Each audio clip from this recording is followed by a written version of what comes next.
ઘણીવાર આપને કંઈકનું કંઈક મીઠું ખાવાની ઈચ્છા થતી હોય છે, અથવા તો ઘણીવાર આપને શરીરમાં થાક ને નબળાઈ પણ રહેતા હોય છે. શરીરમાં ઘણીવાર અચાનક કંઈક ના કંઈક દુખાવા પણ થતા હોય છે.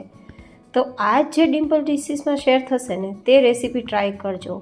2 જ મિનિટમાં તમારો થાક નબળાઈ દૂર થશે અને તમને ઘોડા જેવી એનર્જી મળશે, મીન્સ શક્તિ મળશે. અને જે જગ્યાએ દુખાવો થાય છે, ખાસ કરીને કમર, ગોઠણ, સાંધામાં, તેમાં તમને ઇન્સ્ટન્ટ રાહત મળશે અને તમને હિમોગ્લોબિન પણ વધારશે. તો ચલો બિના ઝંઝટ આજની વેરાયટી તૈયાર કરીએ. તો જેમના માટે 4 ચમચી જેટલું ઘી ગરમ કરીશું.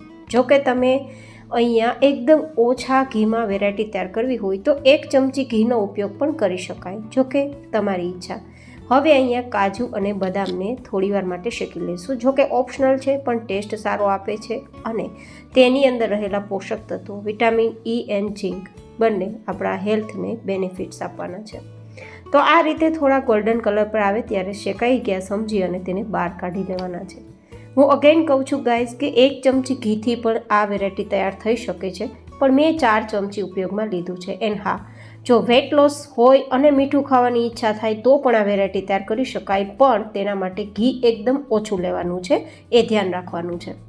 હવે અહીંયા આપણે લેશું સૌથી હેલ્ધી વસ્તુ અને તે છે દલિયા, જેને આપણે ઘઉંના ફાડા તરીકે ઓળખીએ છીએ. તે આ એકદમ નાની સાઇઝમાં છે. જો કે 3 પ્રકારની સાઇઝમાં દલિયા માર્કેટમાં અવેલેબલ હોય છે. આ એકદમ નાની સાઇઝના દલિયા છે, જેમાંથી આપણે લાપસી આજે બનાવીશું. જો કે લાપસી જેવી જ મીઠાઈ પણ તમે કહી શકો.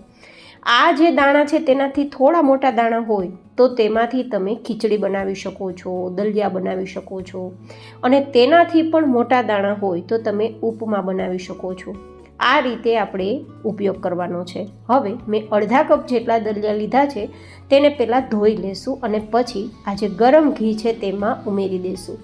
અહીંયા માપ ખાસ ધ્યાન રાખવાનું છે. જે વાટકી કે કપથી તમે દલિયા લીધા હોય તેનાથી જ પછી બધું માપ લેવાનું રહેશે. આ રીતે થોડીવાર માટે ચલાવીને તેને શેકવાનું છે. શેકાવાથી તેની સુગંધ પણ ખૂબ સરસ આવશે અને સ્વાદ પણ સરસ લાગશે. તો હા, બળે નહીં તેનું ધ્યાન રાખવાનું છે. તેના માટે ગેસ ફ્લેમ ધીમી રાખવાની છે ને જેમ શેકાશે ને તેમ કલર તેનો વ્હાઇટ આવતો જશે. આ છે ને દલિયા તે ઘઉંના ફાડામાંથી તૈયાર થયેલ છે અને તેની અંદર ભરપૂર ફાઇબર છે, આયરન છે, મેગ્નેશિયમ છે અને પરિણામે પાચન કરવાની ક્ષમતા છે, હૃદયને સ્વસ્થ રાખવાની ક્ષમતા છે અને ખાસ કરીને બીજા ઘણા ખનિજો તેમાં આપેલા છે. અને આયરનના કારણે એનિમિયા કે પછી લોહીના ટકા ઓછા થઈ ગયા હોય તેવી પણ બીમારીઓમાં કામ કરે છે અને ફટાફટ હિમોગ્લોબિન વધારવાનું કામ કરે છે. એન્ડ હા, જ્યારે પણ તમને કમરના દુખાવા હોય, ગોઠણ કે સોજા હોય, સાંધાના દુખાવા હોય ત્યારે ખાસ આ તમારે વેરાયટી બનાવીને ખાવી. તમારા દુખાવામાં તરત જ રાહત મળશે, કારણ કે આ જે વેરાયટી છે ને તે અંદરથી શરીરને ગરમાળો આપે છે અને પરિણામે જો વાતાવરણના ઠંડકના કારણે આપણે શરીરમાં કોઈ પણ જગ્યાએ દુખાવા થતા હોય તો ગરમાળાના કારણે તે દુખાવામાં પણ રાહત થશે. હવે 3 કપ જેટલું પાણી મિક્સ કરવાનું છે, મતલબ અડધા કપ જેટલા, એટલે કે જે કપથી ફાડા હતા તેના 3 ગણું પાણી આપણે ઉમેરવાનું છે અને પછી કુકરનું ઢક્કણ બંધ કરી એકદમ ધીમા ગેસની ફ્લેમ પર માત્ર 3 સીટી થવા દેશું, કારણ કે દલિયાને શેક્યા છે ને તો હવે બફાતા વાર નહીં લાગે.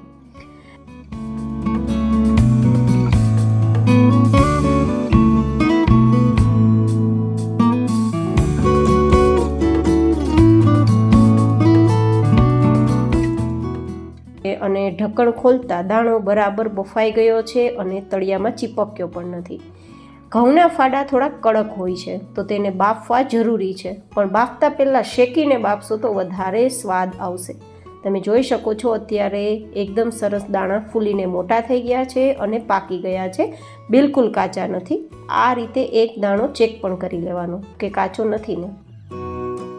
દબાવતા મેશ થઈ જાય છે, મતલબ દાણો પાકી ગયો છે. તો હવે તેને અત્યારે નીચે લઈ લેશું.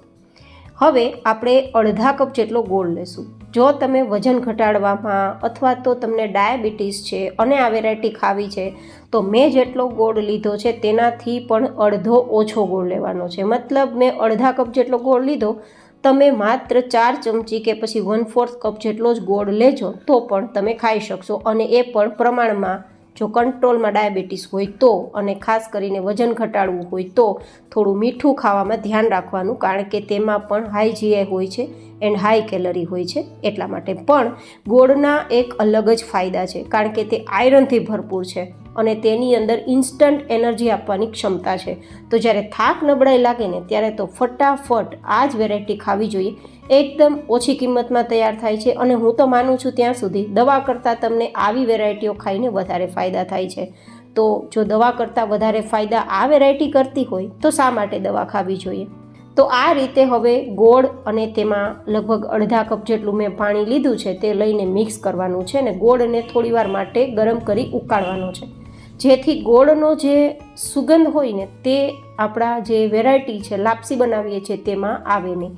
મતલબ જનરલી ઘણીવાર કાચા ગોળનો સુગંધ અને સ્વાદ આવતી હોય છે, જે ઘણા બધા લોકોને પસંદ નથી આવતી. તો આ રીતે ગોળને થોડીવાર માટે ઉકાળશું અને ઉકાળ્યા બાદ આ રીતે ફાડા લાપસીમાં મિક્સ કરશું ને તો બિલકુલ ખરાબ સ્મેલ નહીં આવે. બસ 2-3 ઉફાળણ જ ગોળમાં આવવા દેવાના, વધારે નથી આવવા દેવાના. અને પછી આ રીતે જે લાપસી આપણે બાફી છે તેમાં મિક્સ કરી દેવાનું છે. ને હવે ફરીથી ગેસની ફ્લેમ ધીમી રાખવાની છે, હાઈ નથી કરવાની, અને થોડીવાર માટે કૂક કરવાનું છે. એ થાય ત્યાં સુધીમાં જે ડ્રાય ફ્રૂટ્સ આપણે રોસ્ટ કર્યા હતા ને તેના થોડા ટુકડા કરી લેશું, જેથી આપણે તેને તેમાં ઉમેરી શકીએ. જો કે હું અગેન કહું છું કે ટોટલી ઓપ્શનલ છે.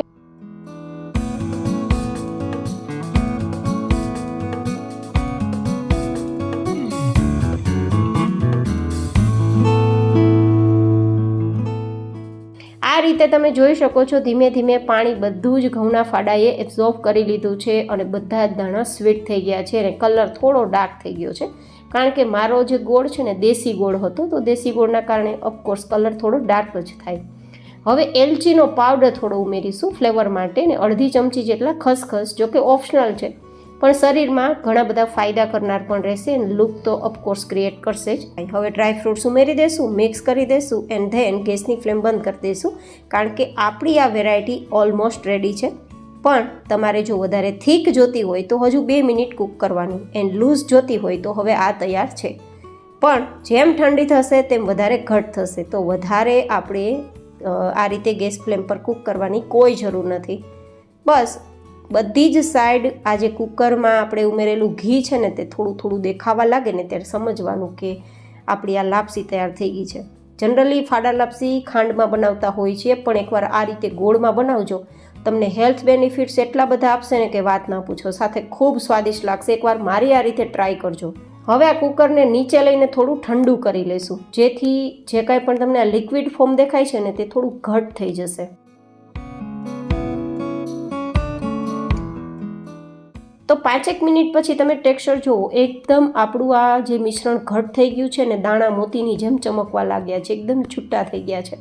પરફેક્ટ આપણી આ જે ફાડા લાપસી કહી શકો ને તે તૈયાર છે. તો તૈયાર થયેલ આપણી આ ફાડા લાપસી ખાસ કરીને કોઈપણ પ્રકારના શરીરના દુખાવા, થાક નબળાઈમાં ખાજો, તમને ઇન્સ્ટન્ટ એનર્જીનો અનુભવ કરાવશે. આ વેરાયટી કેવી લાગી એ કોમેન્ટમાં જરૂર બતાવજો. ફરી મળીશું એક નવી જ હેલ્ધી રેસીપી સાથે. ત્યાં સુધી stay healthy and stay happy.